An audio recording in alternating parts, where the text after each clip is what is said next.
Now we proceed to Plenary 4, Advancing Shared Well-Being by Promoting Integral Human Development and Protecting the Earth.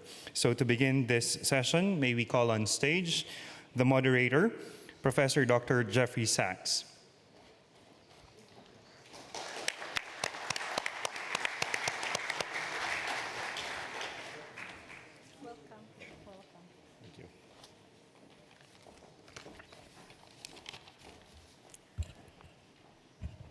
Good morning, ladies and gentlemen. What a wonderful declaration. And Dr. Venley, thank you so much again for the leadership to make such a brilliant statement for all of us to endorse and all of us to work towards in the years ahead.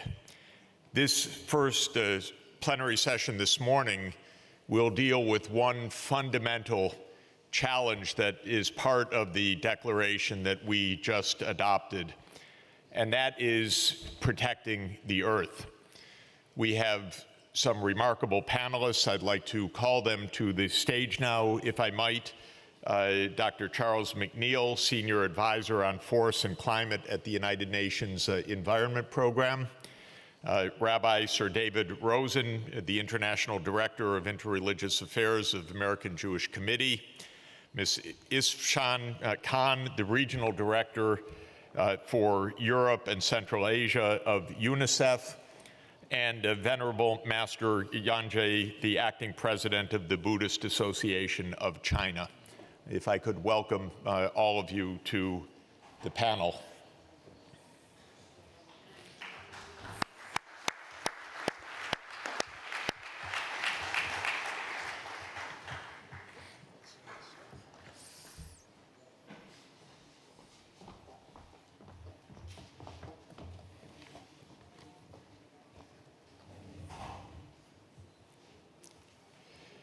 We will have each of the panelists making remarks for a few minutes. Then we'll have a moderated discussion. Then we will have the opportunity to hear the action point on the Interfaith Rainforest Initiative. We will affirm that initiative and we will then complete this very important session.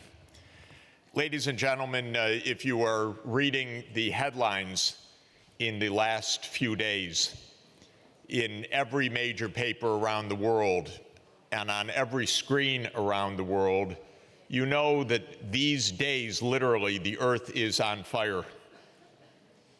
The rainforests around the world are on fire.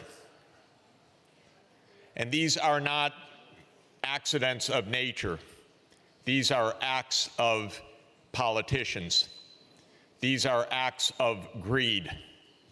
These are profound dangers for the planet. We are called to protect Earth as stewards of the Earth, a fundamental belief of all faiths. But we are called to protect Earth from human forces now. Human forces that, because of greed and megalomania and lust for power, are actively using all modern technologies to destroy the Earth's heritage at a stunning and alarming rate. Because of those technologies, we also know better than ever what is happening. Low Earth orbital satellites circle the planet and take pictures of the entire planet twice a day now. We can watch in real time the destruction of the forests. And when it was shown last month that the deforestation of the Amazon had accelerated by dozens of % from a year ago, what happened? President of Brazil, Bolsonaro, fired the director of the Brazilian Space Agency that made that report. But we have to say to President Bolsonaro, you may try in your bluster and your blundering ways to get away with things, but the world knows what is happening. We see what is happening.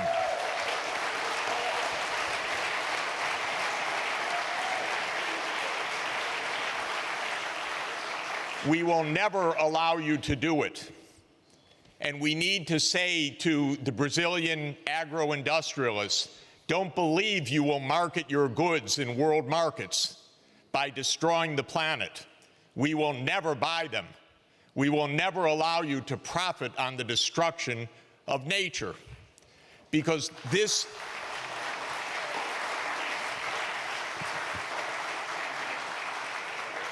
is the fundamental challenge that we are up against. We are facing ill will, not by the vast majority of humanity, but ill will by the narrow few, by the few thousand that Dr. Venley mentioned who control $10 trillion of wealth, but with insatiable greed, who won't pay their taxes, who hide them in tax havens, and who contribute to the destruction of the rainforests and of nature, and of the politicians of insatiable megalomania. I know, I live in the United States.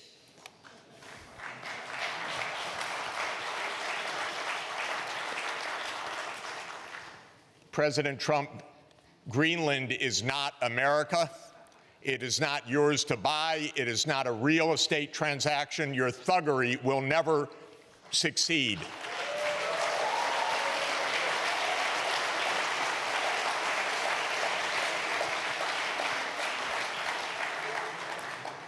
So, friends, this morning we're going to discuss what we can do to save the planet. We are, as the Declaration said, in a late hour. We face three enormous, potentially irreversible environmental catastrophes. The warming of the planet because of the ongoing reckless use of fossil fuels and the deforestation, which is releasing carbon dioxide into the atmosphere.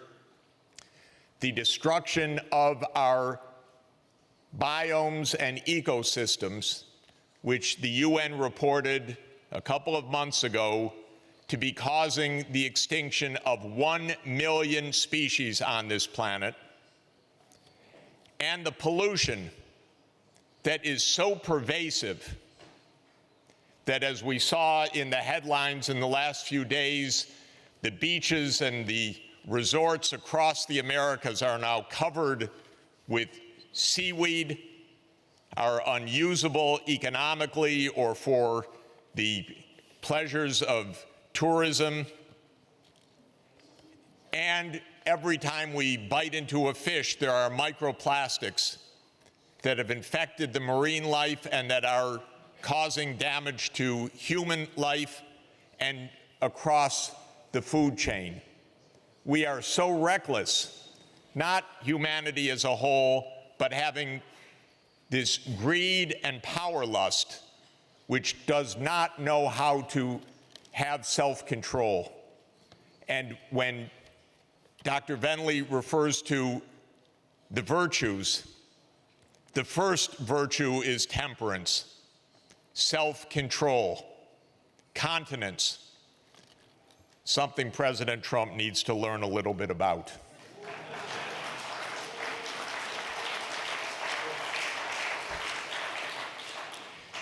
Let me turn to our very, very distinguished panel.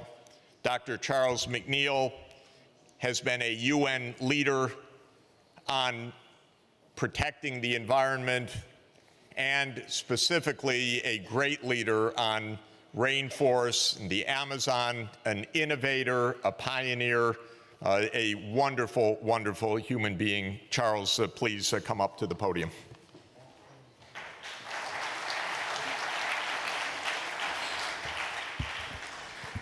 What an honor to address this group of faith leaders from around the world.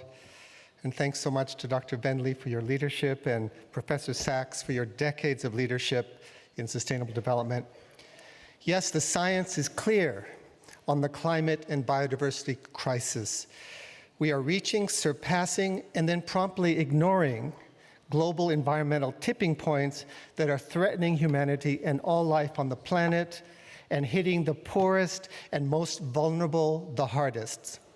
The recent report of the Intergovernmental Panel on Climate Change reveals that the planet is already seeing the consequences of 1 degree Celsius global warming through more extreme weather, rising sea levels, melting Arctic sea ice, and we have even less time to turn this around than we thought.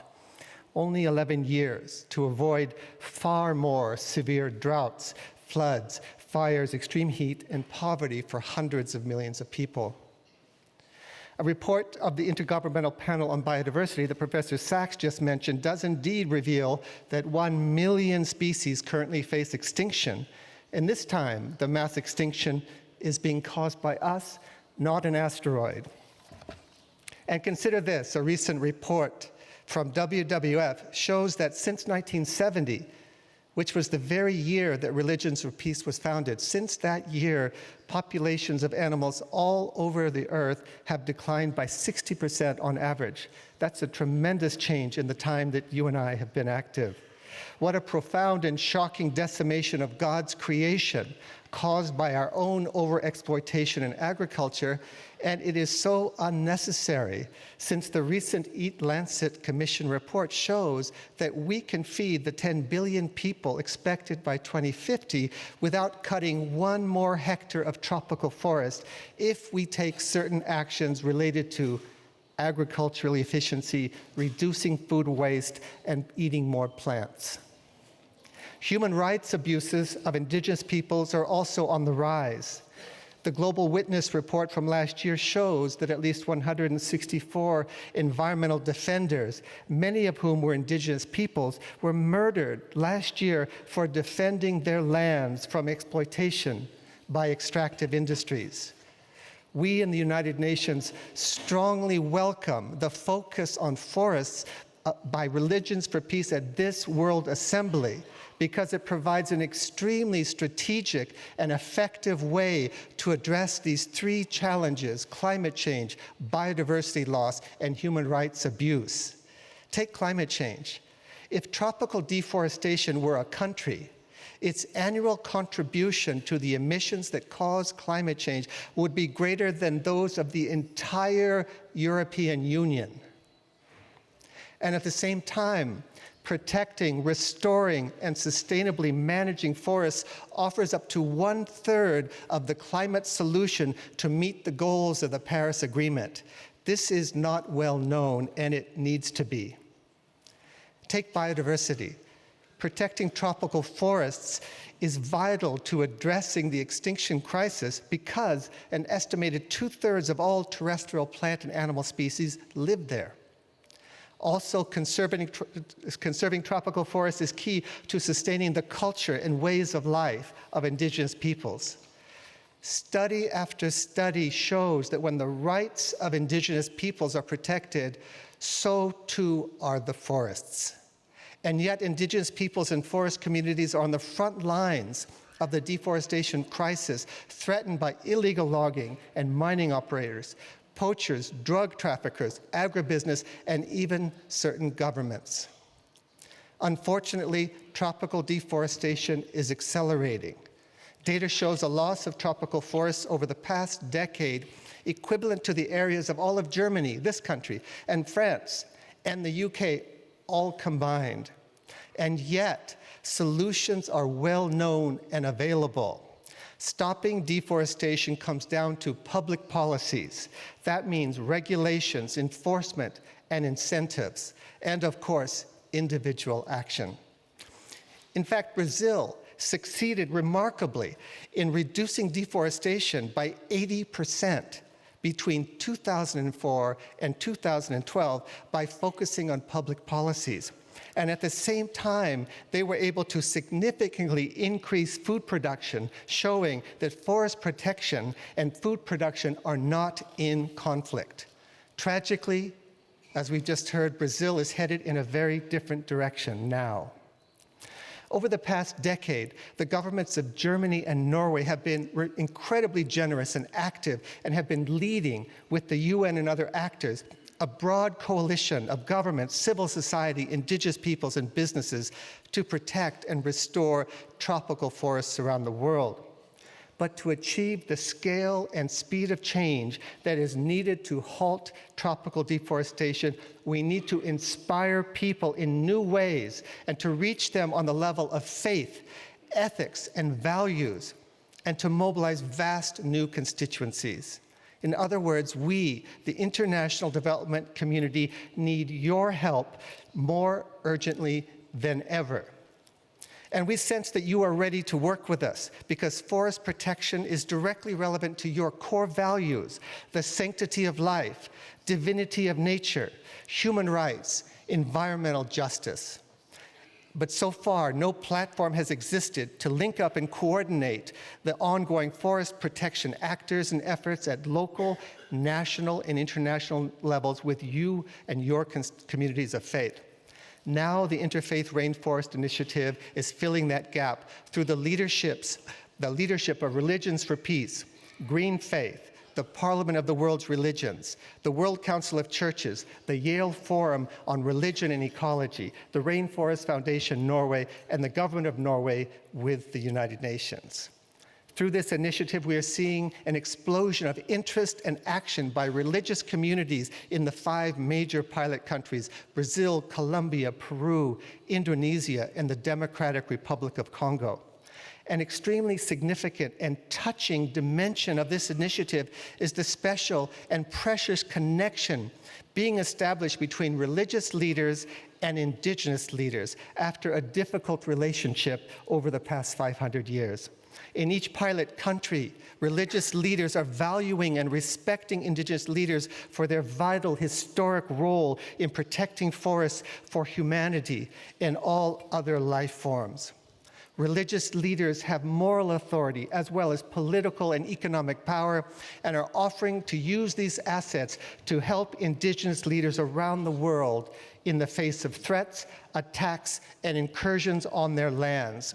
And we are seeing that many indigenous peoples are willing to partner with faiths on this issue, overcoming generations of tensions and possibly even leading towards reconciliation.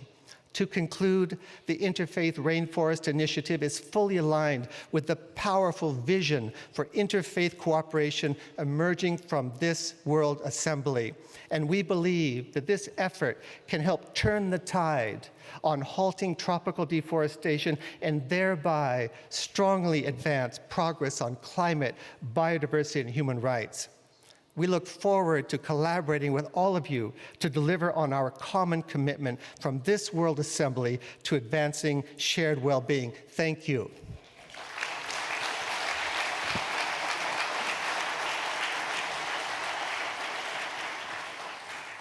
Charles, thank you very much for your leadership and for the action point that we'll be adopting shortly.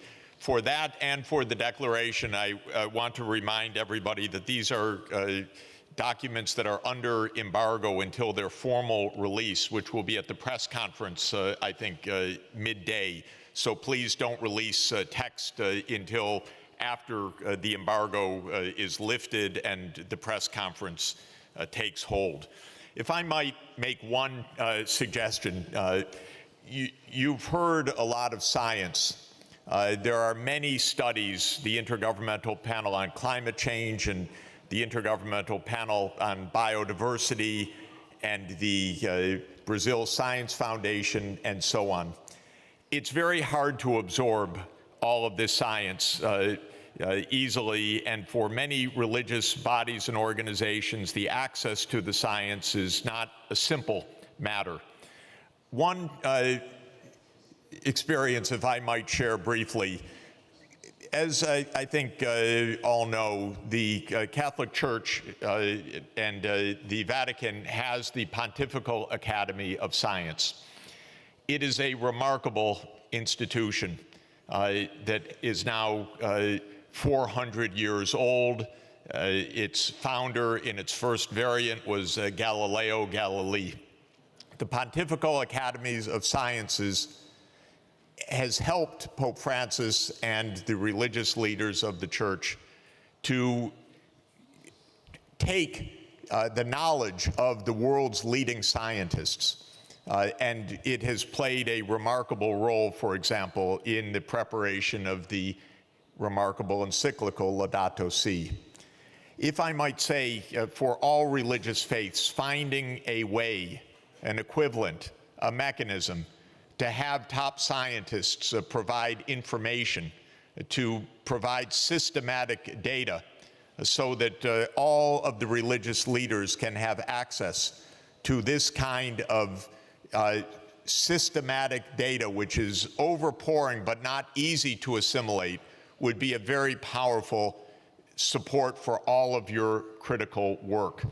And if there is any practical way that many of the organizations, I'm sure Religions for Peace, the organization that I direct for the Secretary General, the Sustainable Development Solutions Network, could facilitate any of that science-faith interface. This is a very practical step, and I know how many people would be eager to support that and to participate in that. So don't let the studies just overwash you. Get a hold of them, help them to be translated, to be understood, to be in local language, to be whatever is needed so that they are available for all of your absolutely vital work. Let me turn to our second wonderful panelist, Rabbi Sir David Rosen, who is the co-president of Religions for Peace and one of the great leaders in interfaith conciliation at the highest levels in the world, and a great visionary and leader in sustainable development. Rabbi Rosen.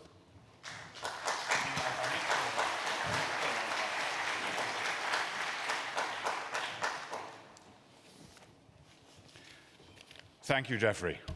Dear friends, 2 months ago, I left my home in Jerusalem to go to a conference on religions and the environment at the University of Wisconsin.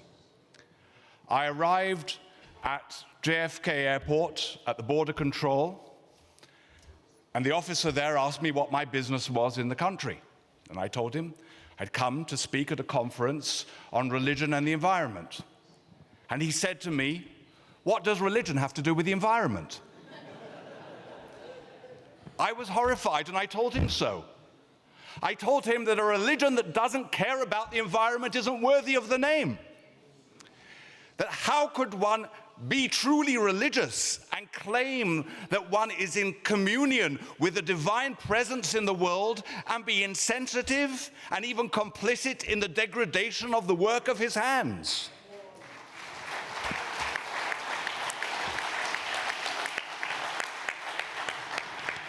It is beyond my comprehension how any person cannot see how imperative the issues that face us concerning climate change and global degradation are for a truly religious, spiritually sensitive world outlook.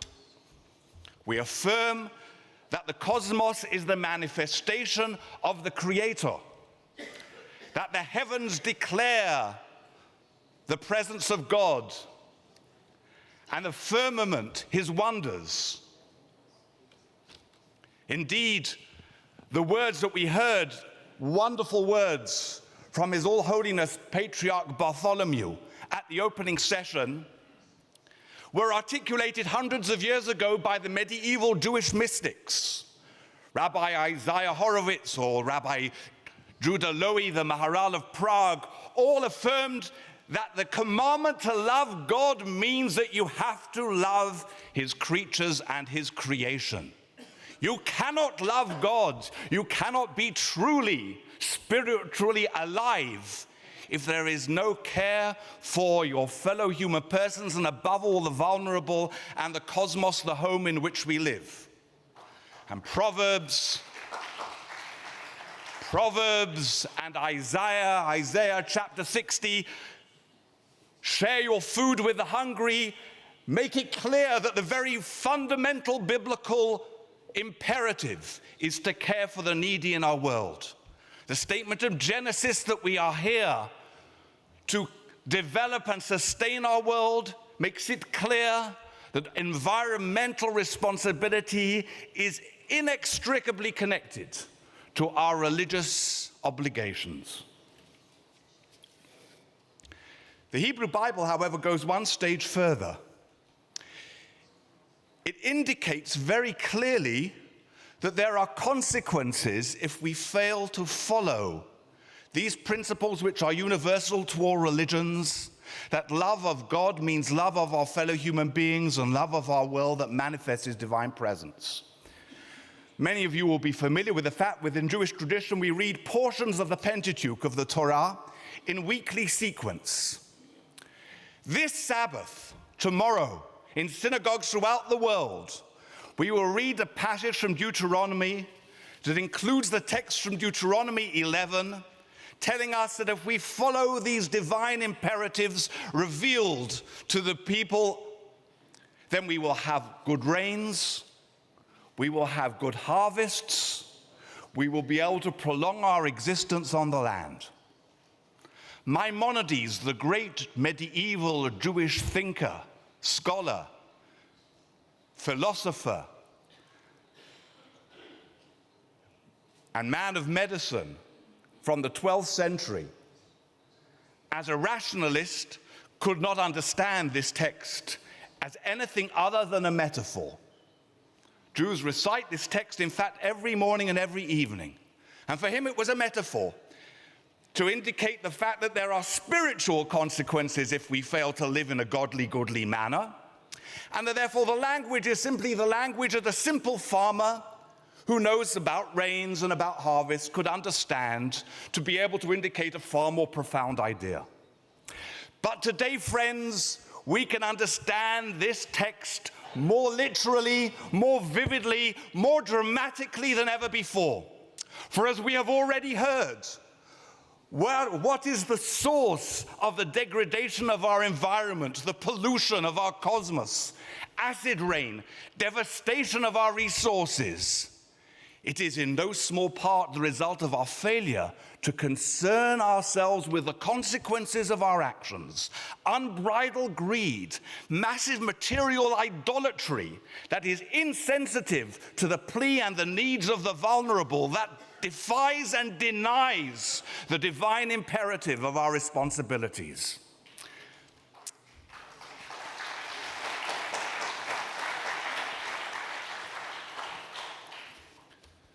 There are many important issues in our world today, and there are many important issues that all our religions challenge us to address. But the truth be told, that all these issues are moving the chairs on the deck of the Titanic as we head towards imminent catastrophe. There is no issue for religious leaders and religious communities more imperative and immediate than the very capacity to be able to preserve our global home, to be able to combat the degradation of our environment, the assault on the vulnerable, the inability to be able to guarantee that our children and our grandchildren, as it says in that text in Deuteronomy, shall be preserved on the land that the Lord your God gives you. The environmental lawyer and advocate Gus Speth has summed up the challenge succinctly. I quote, "I used to think the top environmental problems were biodiversity loss, ecosystem collapse, and climate change. I thought that with 30 years of good science, we could address those problems. But I was wrong. The top environmental problems are selfishness, greed, and apathy. And to deal with those, we need a spiritual and cultural transformation. And we scientists don't know how to do that." End of quote. But religions do know how to do that. That is what religions are at their essence. What they are about at their essence, spiritual and cultural transformation.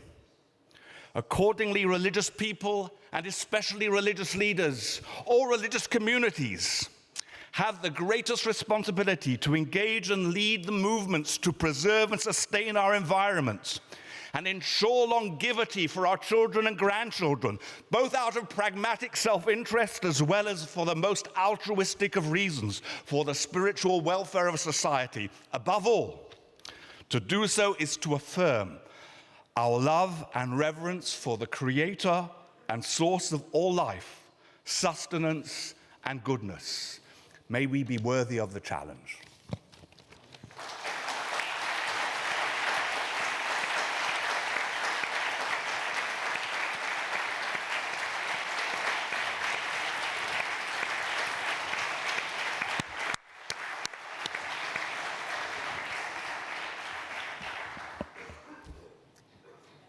Thank you for those remarkable, very, very powerful words.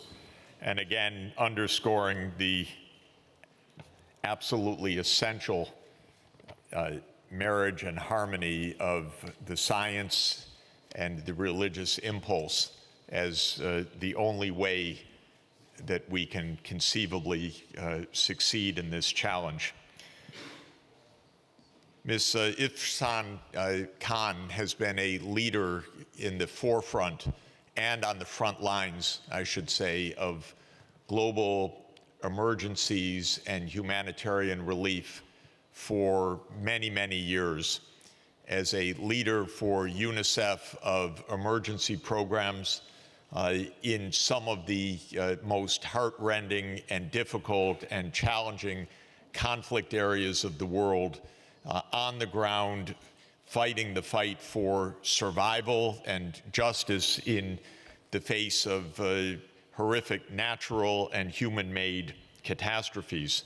She's now leading the European and Central Asian section of UNICEF and continuing to play that great leadership role. If I may call you to the podium. Thank you.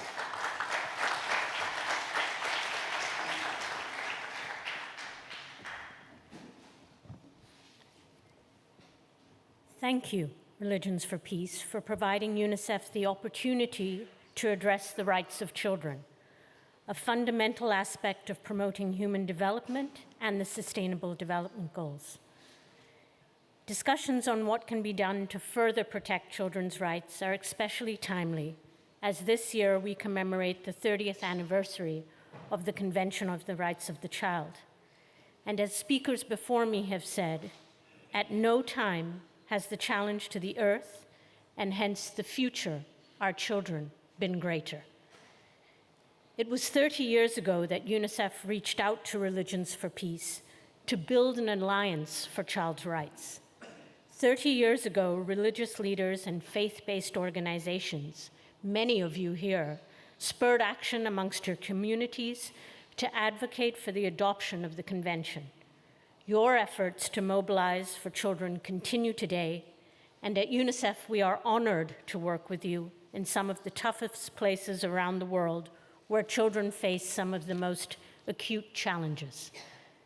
Together, we work with your leaders, your youth groups, and your dedicated membership to make sure more children survive beyond their first 5 years of life, that more children are in school and have access to drinking water, and that all children receive life-saving vaccinations. Because of our work together, more children have access to psychosocial support services in refugee camps. It is only with your partnership that we've been able to address the most sensitive issues and social norms around topics such as ending child marriage and female genital mutilation or cutting. Human development and child's rights simply cannot be achieved without your dedicated commitment and support. And even though we've seen significant progress over the last 30 years, it is clear, and it has been clear from the discussion and your declaration this morning, that we cannot rest. Challenges, old and new, still threaten survival and quality of life for children, their families, and communities, as Professor Sachs has most eloquently articulated this morning. Poverty, inequality, and discrimination continue to deny millions of children their rights every year. 15,000 children still die every day, mostly from treatable diseases and other preventable causes. Challenges like violence against children continue to threaten children's health and futures, and conflicts continue to deny children the protection, health, and opportunities for the future that they deserve. These issues not only violate the rights and limit the futures of children and young people, they limit the stability of societies and the peace of nations everywhere. And children are facing a new set of challenges and global shifts that were unimaginable to their parents.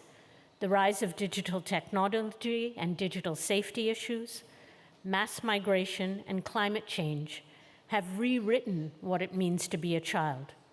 So as we look back on 30 years of the Convention of the Rights of the Child, we must also look towards the challenges children and young people will face and work alongside young people to find sustainable solutions. It's why I was so encouraged by the pre-session around youth, because we recognize that child activism is on the rise, and as Greta Thunberg has said, in many ways, children have had to rise up because many adults have failed to do so. We know that we can count on the community of those in faith to help rise to some of the special challenges the world is still facing, and recognize reaching and including large groups of children who are particularly disadvantaged is at the core of your work, including those affected by violence, conflict, displacement, environmental threats, and extreme poverty. The millions of children who lack adequate family care and don't show up in household statistics, or those living with painful discrimination due to their gender, minority status, or because they have a disability. This should be considered unacceptable in a world of untold wealth and knowledge. No child should grow up excluded or suffering discrimination, poverty, or neglect. The Convention and Agenda 2030 are all equally clear on this, and your declaration today sets out a commitment to do just that. To overcome these challenges, UNICEF and Religions for Peace joined forces most recently in 2018 to launch the Faith and Positive Change for Children Global Initiative, focusing on social and behavior change. I'd like to recognize the Joint Learning Initiative on Faith and Local Communities as a valued partner. This work aims to promote more focused, systematic, and at-scale engagement with faith-based communities and actors, moving beyond single sectors, single denomination, and message-based communication to influence positive social and behavior change for every child, every young person, every woman, every family, and every community. Recognizing that faith actors are both influencers for the rights of children and service providers to the most marginalized families.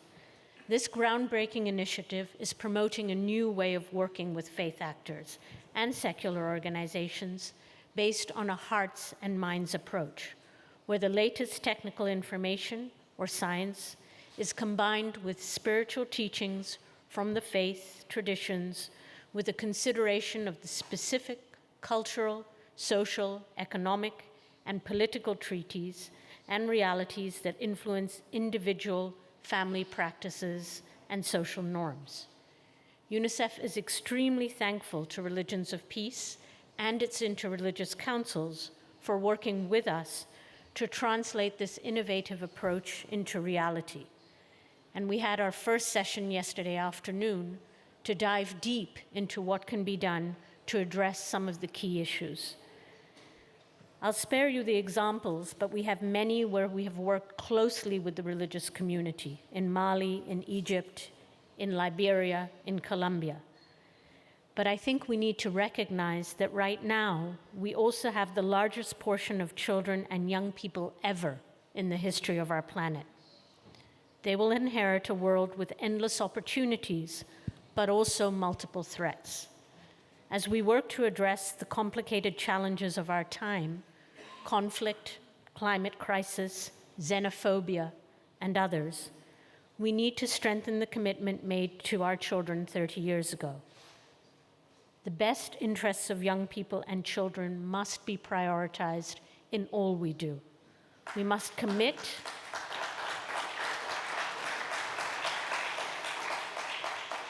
we must commit to protecting and fulfilling all children's rights, because without this, there can never be a sustainable human development. And for this, we're counting on your support, and I thank you.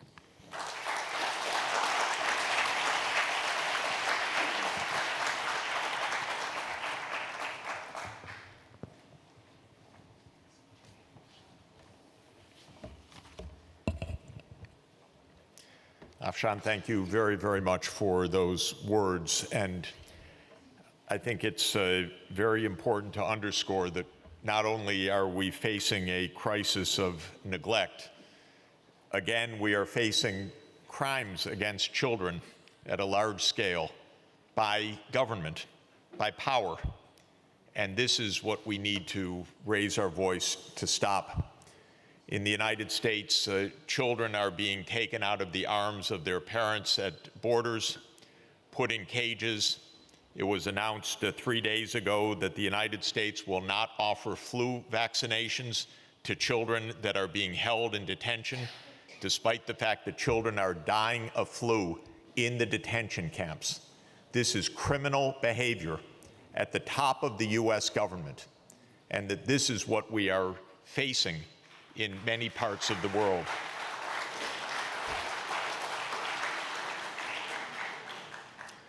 Also, I'm sorry to say that because of US sanctions, the US is cutting off the food supplies and the medical supplies to Iran and to Venezuela. And this, again, is a deliberate attack on civilian populations in the name of realpolitik, and it is horrendous, and it is illegal, and its first attack is on children. And this is deliberate policy by the United States of America, the government of Mr. Trump.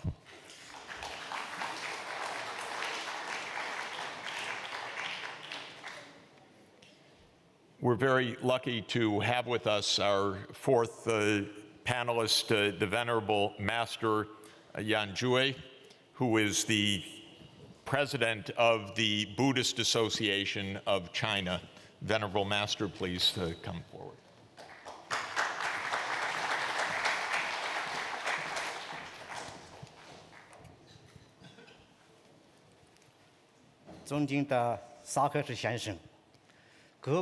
Honorable Dr. Sachs, friends of religious communities of various countries and regions, ladies and gentlemen, the delegation of China Committee on Peace and Religion is very pleased to have the 10th World Assembly of Religions for Peace. We are here with friends of various religions to carry out sincere dialogue and friendly exchanges, so as to make our due contribution to the success of this event. I hereby, on behalf of the CCRP, on behalf of the religious community of China, to extend my sincere greetings and best wishes to all my family members.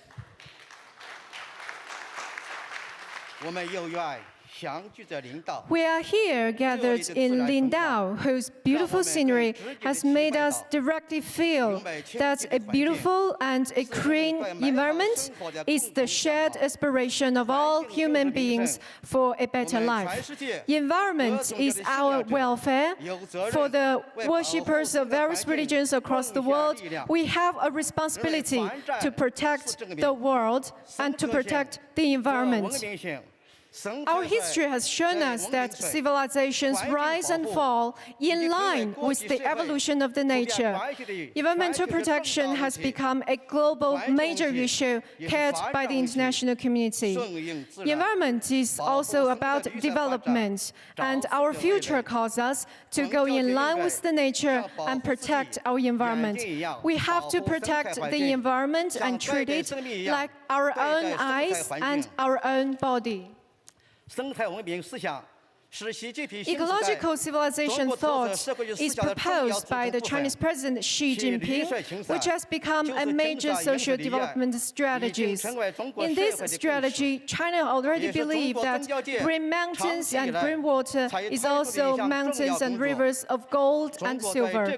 This is also a top agenda of China religious community. For Chinese religious part, we are also cooperating in this manner to shoulder our due responsibility and obligations. We strongly support and implement the Paris Agreement on climate change, and our fruits are there for us to see. For instance, China has the largest area of man-made forest in the whole world. According to an information released by NASA in February this year, China is the only country in the whole world which has large-scale increase of forest. The newly added greening area is more than a fourth of the whole Amazon forest. Perhaps, my dear friends, you don't know that China is the country with the most serious desertification and stony desertification. 13% of our land is desert, so this green has been made by our long-term hard efforts. The UN Environmental Program awarded China's Saihanba Afforestation Community the Champion of the Earth. We will continue to protect our environment, to make our sky bluer, our mountains greener, and our water cleaner. To promote ecological civilization, we need to make collected efforts. In the Chinese society, we're promoting the improvement of industrial structure, the energy mix. We take comprehensive measures to treat our air, soil, rivers, and sea, and we are making progress. The Chinese civilization pursues the integration of nature and human beings, and we propose that we need to practice control when we take resources from the nature. For the religious communities in China, we act in line with the times. Together with the religious interpretations, we propose a simple, green, and low-carbon way of life. We're promoting protection of the environment to become a mainstream of our social culture. We're also taking actions to act in line with environmental protection. For the CCRP, it is also actively making actions. We are the president of Development and Environment of Religions for Peace in Asia. We have carried out seminars such as environmental protection and the responsibility of religious people and religions and environmental protection. The wisdom and presence of Buddha is everywhere, even in flower blossoms and bamboo. Hereby, with all my heart, I call all the religious leaders, all the religious groups, and all the human beings to cooperate in protecting environment, to build our Mother Earth, shoulder our responsibility, act together, promote our shared well-being. I hereby extend my sincere prayers for you to have harmony, good life, and peaceful world. I hope that all of us have good luck and wisdom and a blessed, auspicious life. Thank you very much.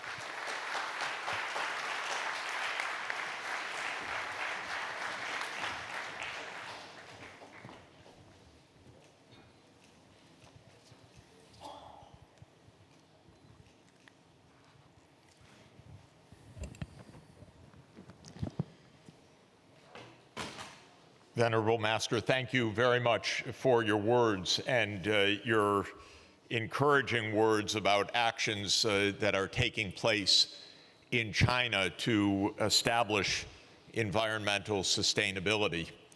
Of course, we know China is today the world's most populous country. Soon, India will become the world's most populous country because of the continued rise of population in India. But because of China's scale and size, it also became the world's largest emitter of the climate-changing greenhouse gases. And a country like others very much subject to massive pollution of the cities, the water supplies, the rivers, the estuaries, the coastline. And so China's effects are enormous for the 1.4 billion people of China and also for the whole world. And therefore, China's determination to move to sustainability is so absolutely essential. I think it's worth making a brief remark that I hope will be helpful for all in terms of the what to do specifically, and to just point out 4 major areas that need fundamental change. The first is the transition from fossil fuels to renewable energy. This is necessary to end climate change and to clean the air. Millions of people are dying of fossil fuel-based pollution in China, in India, across Africa, in all parts of the world, in fact. So decarbonizing energy completely by 2050 is vital. Second is sustainable land use, saying no, you cannot deforest the Amazon. No, you cannot deforest Malaysia or Indonesia to grow even more palm oil and destroy the biodiversity. We need the ability to say no, that there are limits to greed, limits to power, limits to corruption. This is the second area. The third area is a change of the materials that we use. The plastics are literally choking the world's food supply now. The unsustainable use of pesticides, massive use of fertilizers, and so on, has to be ended because it is poisoning the air, the water, and the soils. And the fourth area I would note is a change of our diets, because every scientific study has emphasized to us in recent years that a high beef diet is a massive blow to the natural environment. For 1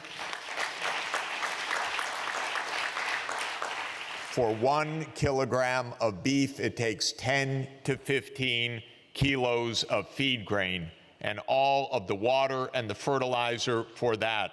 So all of the scientists, the ecologists, and the nutritionists, and our dietary advisors on our personal health are telling us to move to plant-based proteins and to shift to at least reduced meat diets, if not completely plant-based proteins.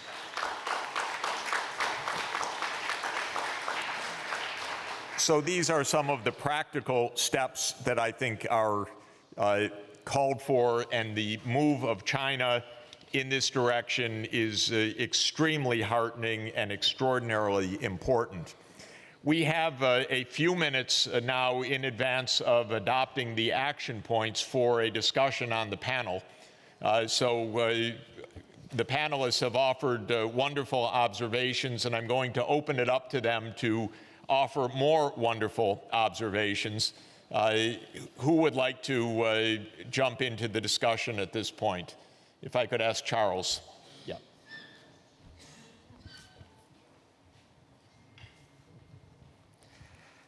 Just a couple of thoughts, and what a fruitful discussion so far. The involvement of faith leaders like yourselves, from our perspective, is really a saving grace, that the kind of moral authority and influence and commitment you bring is a breath of fresh air for those of us working on these issues. And we hope that we can feature your commitment in the future of international negotiations.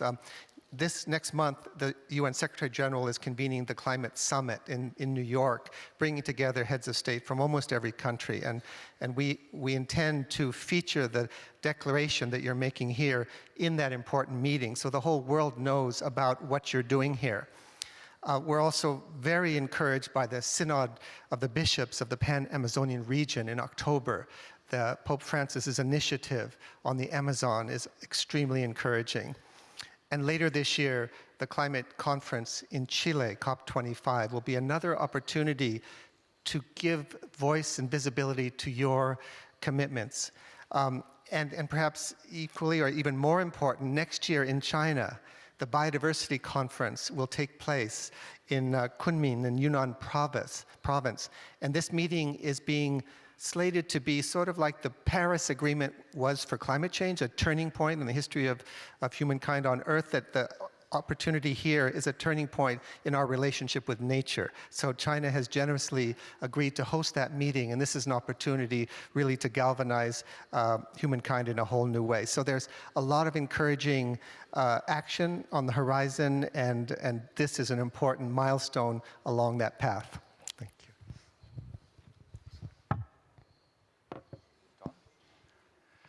you. Just allow me to add a word to Professor Sacks's comments and his final item of action, because on many of the others, while we need to be able to advocate where we must advocate for them, very often there is little that we can do personally.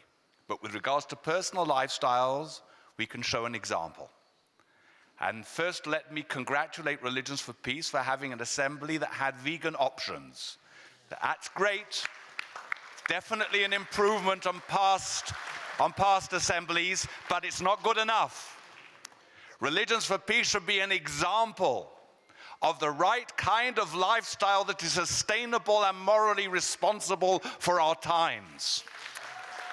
Now, we have been reared on the drug of animal consumption. It's very difficult to get off drugs.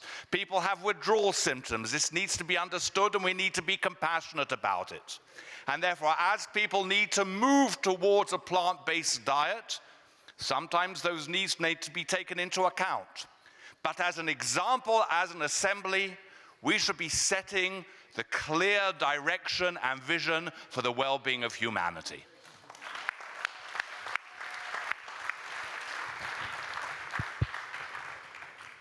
I'll just raise one more point. At the end of September this year, the 30th anniversary of the Convention on the Rights of the Child will be celebrated in New York with a meeting of heads of state.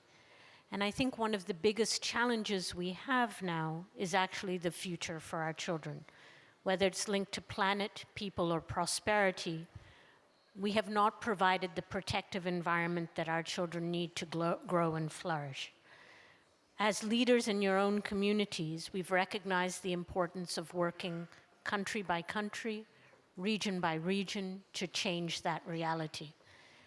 I think some of the things I've seen now as I've worked on particularly the refugee and migrant crisis in Europe is young people traveling on their own, whether they're fleeing poverty, climate change, or violence.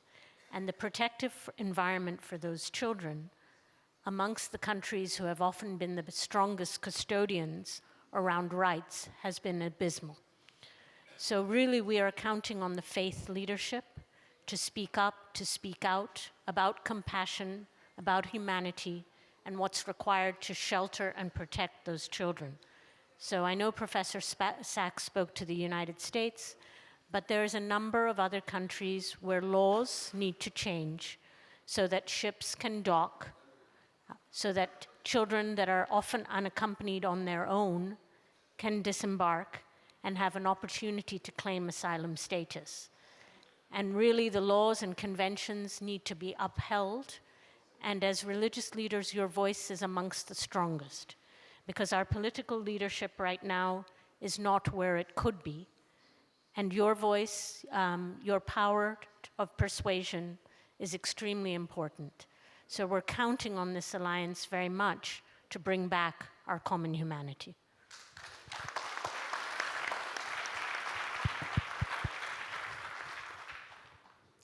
I'd like to add a word about the migration crisis, because it is at an unprecedented scale.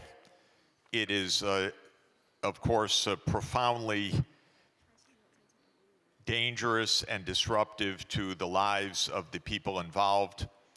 It is roiling global politics, and it is not being solved because we are talking about symptoms, not underlying causes. There are three fundamental reasons for the massive increase of migrants and refugees in the world today. One is the continuation of extreme poverty. People are fleeing out of desperation.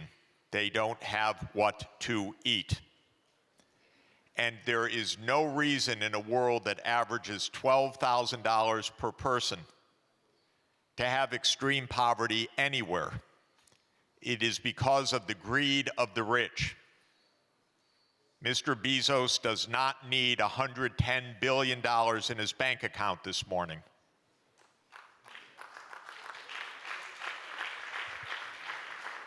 $2,000 people protected by their governments, given tax breaks, tax loopholes, tax shelters, tax havens, have $10 trillion of wealth. Even just the 5% return that those 2,000 people earn, $500 billion a year, would feed, clothe, shelter, provide health care and education for every child on this planet. 2,000 people. It is outrageous to have a world with these billionaires unaccountable.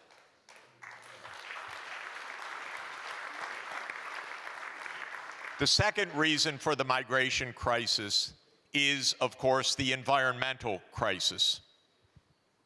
Here, Donald Trump worsens the environmental crisis and then blames the desperately poor people from Honduras and Guatemala who can't grow a crop and are trying to survive.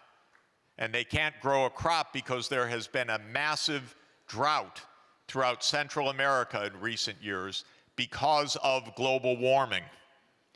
So we are causing this crisis through not only neglect, is what I'm emphasizing, but through commission of this greed, because that is what is driving in the United States, for example, the fossil fuel use.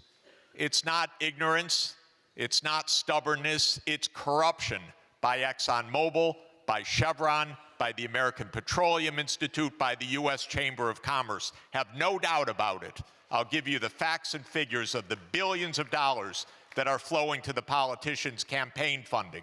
This is a corrupt system, and it is destroying the habitat and the livelihoods of people around the world and causing the migration crisis.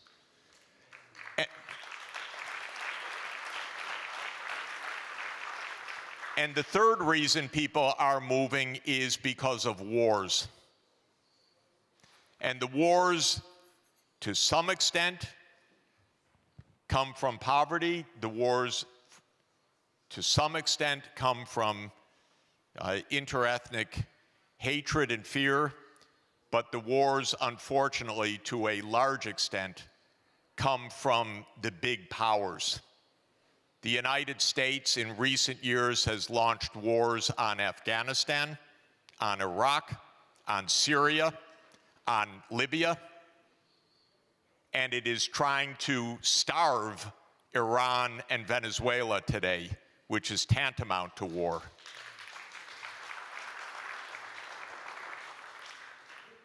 So we have 100 million and more displaced people because we're causing this displacement. People want to live in their countries.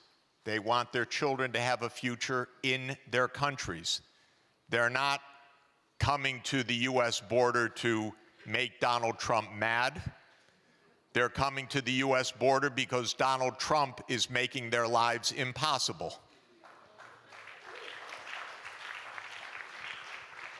So we have our work cut out for us.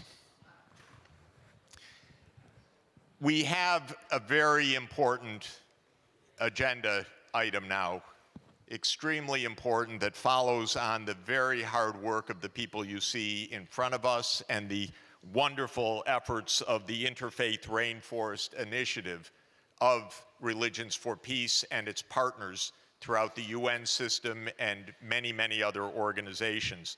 So it's really my privilege to call to the podium Bishop Gunnar Stalsat, the Bishop Emeritus of Oslo of the Church of Norway, and Honorary President of Religions for Peace, and Ms. Sonia Guajajara, the leader of the Articulation of the Indigenous Peoples of Brazil, who are going to present to us an extremely crucial action point of the Interfaith Rainforest Initiative. And I think as they come to the stage, if I understand correctly, we're going to see a video first. Hi, I'm Inger Anderson, Executive Director of the United Nations Environment Programme. Tropical deforestation is among the most urgent challenges of our time. Now more than ever, we need leadership and influence of the world's religions to halt and reverse tropical deforestation. The Interfaith Rainforest Initiative is showing us that there is more commitment across faiths to achieve this goal. We invite all leaders, organizations, and networks of faith around the world to please join us in this mission to protect our future. And now, United Nations Messenger of Peace, Dr. Jane Goodall, to tell us more.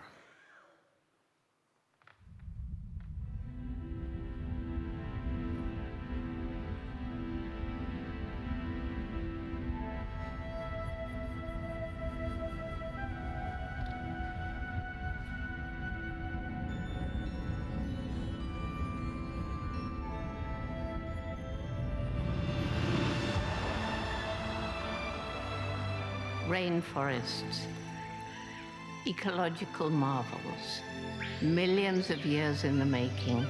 Rainforests provide water, food, and livelihoods for billions of people around the world. They contain a staggering diversity of life. They create the oxygen we breathe and regulate our climate. They are our life support system. But rainforests are at grave risk. Every second of every day, an irreplaceable rainforest the size of a football field is destroyed. Powerful economic and political interests are driving their destruction to produce beef, palm oil, and paper, wiping out countless species from existence, marginalizing the poor and deepening inequality, threatening the survival of indigenous communities, and destroying the best solution for climate change that we have.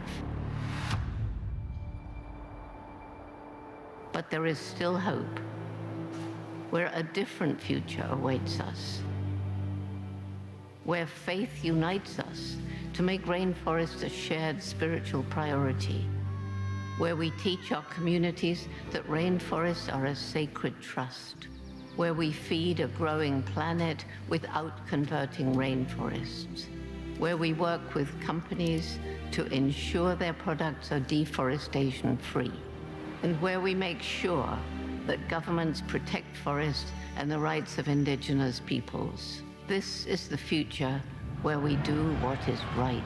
But we need to come together, affirm that protecting rainforests is a moral responsibility for all people of faith, mobilize a movement built on the values we share across our religions and spiritual traditions, stewardship of the earth and care for creation, a respect for human rights and human dignity, social and economic justice.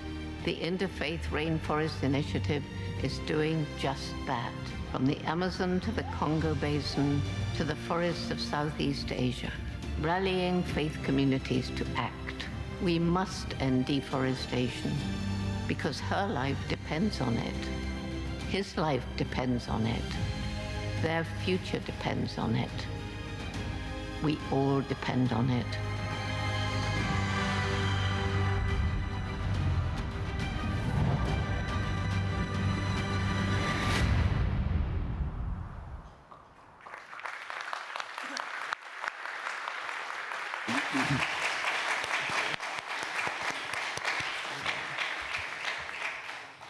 Bom dia, eu sou a Sônia Guajajara, eu venho da Amazônia brasileira e quero cumprimentar toda a plenária em nome do nosso grande líder indígena brasileiro, cacique Raoni, que aqui está.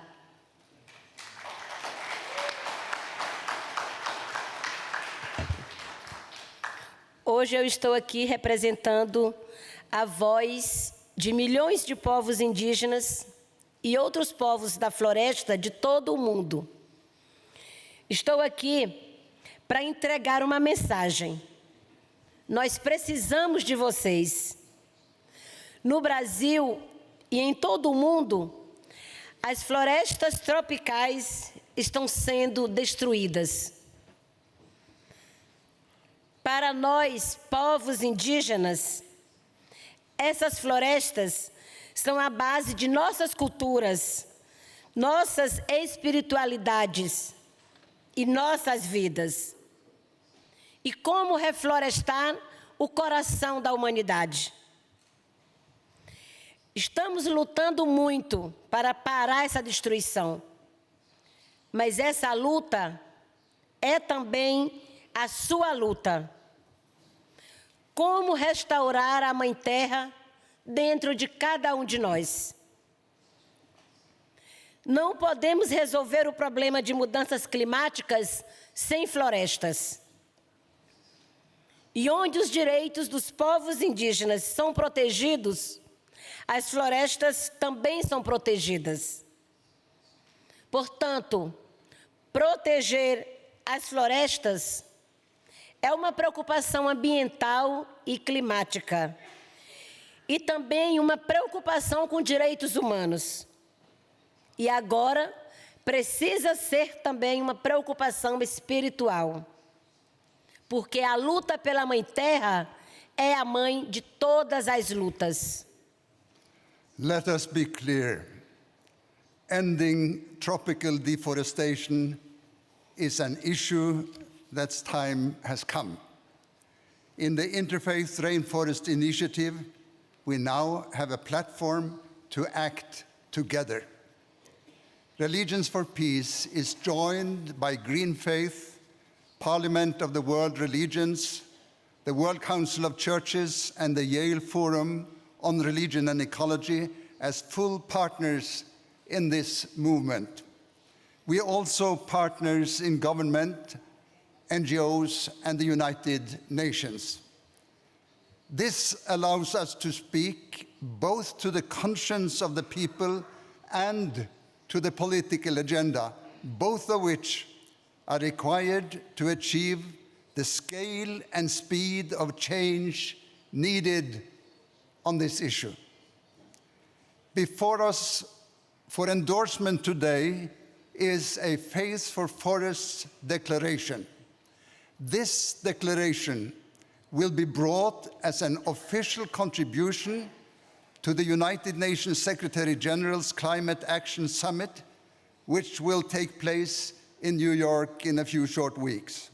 It is a signal that we, the world faith, take climate change seriously and see the protection of forests as an essential part of the solution.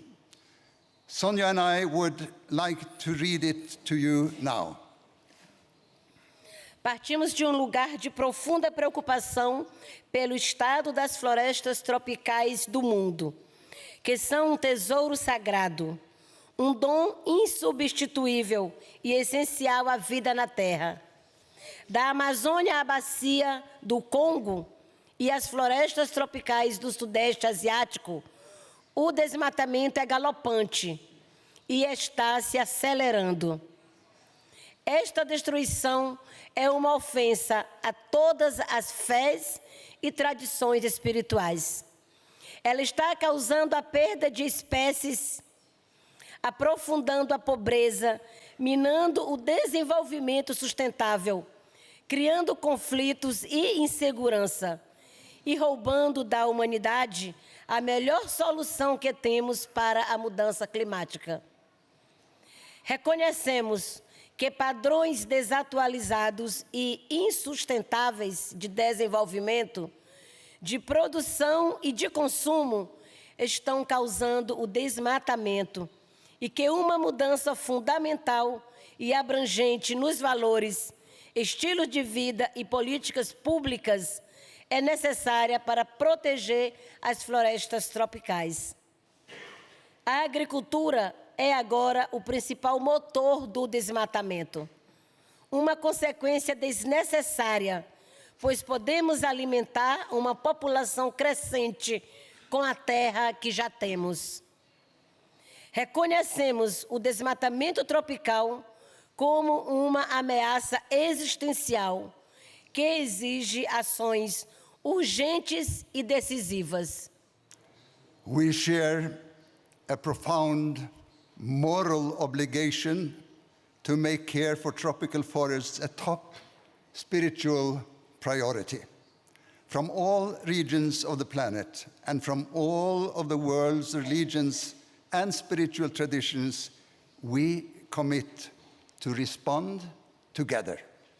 We pledge to mobilize our religious communities from the grassroots to the most senior leadership to join up with the coalition of indigenous, government, civil society, business and United Nations partners already working to protect forests. We will bring our spiritual resources to bear on this issue.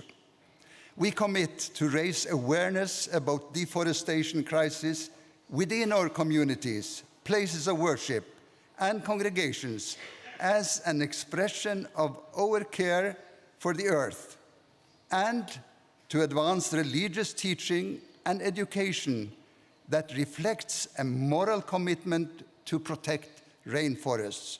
We will make ending deforestation a high spiritual calling.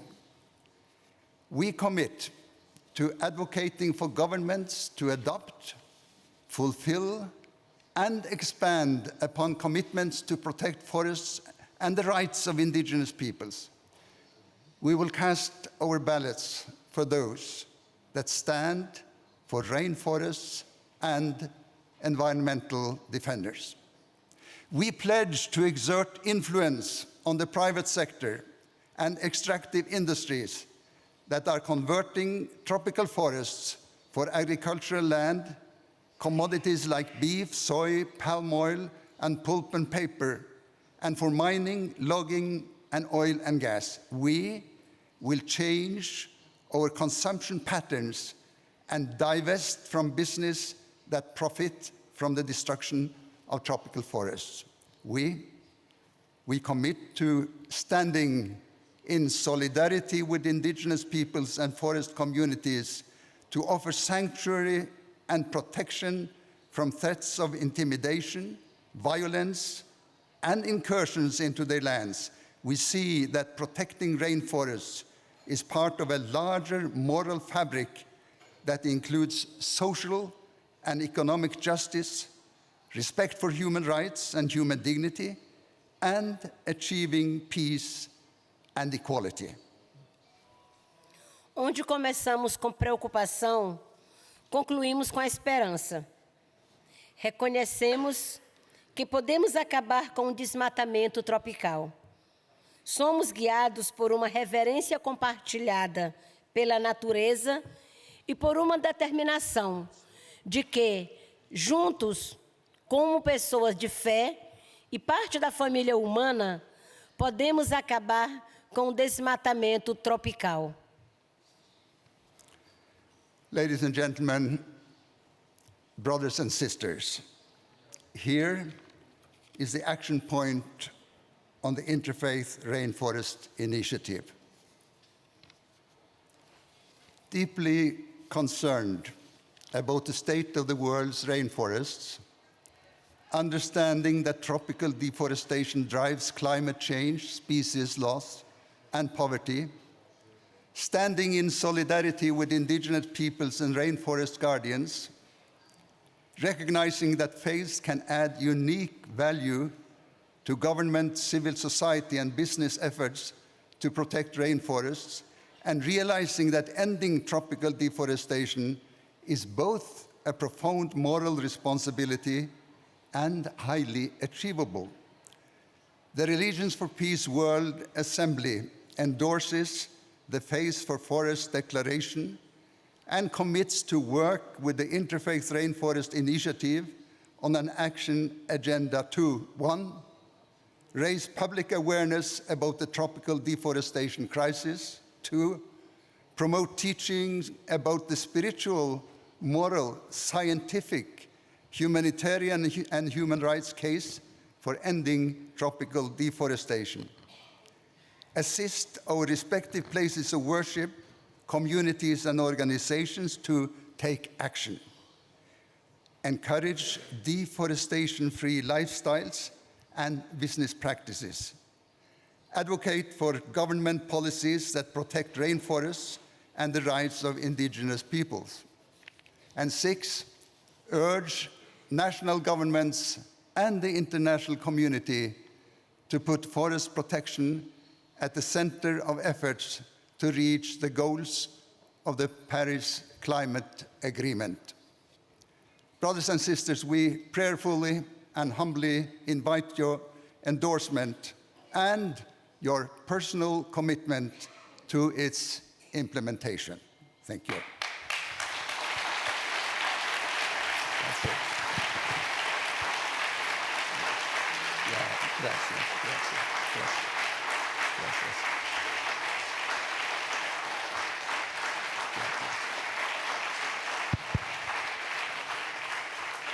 I will take that as a motion to adopt this point. And now can we have a rousing full acclamation?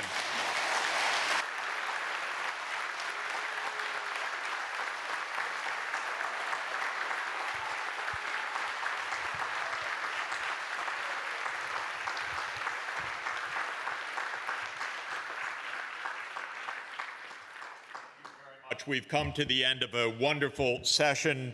Please join me in thanking again the great work of the Interfaith Rainforest Initiative. Thank this fantastic panel that we have so much benefited from and enjoyed listening to. Thank Dr. William Venley for his unique and marvelous leadership, and thanks to all of you for your commitment and leadership. Thank you very much.